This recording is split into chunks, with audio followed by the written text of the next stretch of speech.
Ito ay para sa mga taong laging nagtatanong kung kailan kami magkakaanak. Isang pamilya, 7 letra, pero kay hirap-hirap abutin. Isang pamilyang pinapangarap naming mag-asawa, magkaroon ng anak, tawaging mama at papa.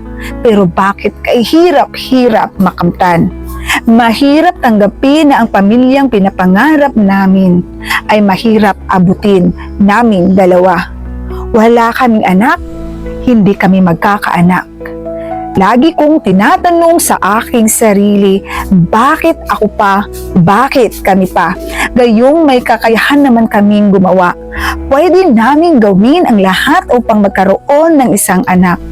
Pero mahirap sapagkat ito'y hindi ibinigay sa amin. Pero bakit laging ipinapamukha ng iba at laging ipinapaalala sa amin?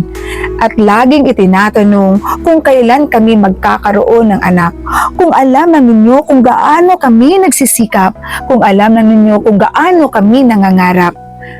Sa bawat tanong ninyo at pagpapaalala, parang karayom na tumutusok sa aming mga dibdib na kay sakit-sakit tanggapin na kahit anong gawin namin ay hindi namin kayang makamtan. 7 letra, pero mahirap abutin. Pamilya. Hindi namin alam kailan namin makakamtan, kung mabibigyan ba kami ng anak at may tatawag sa aming Papa at Mama.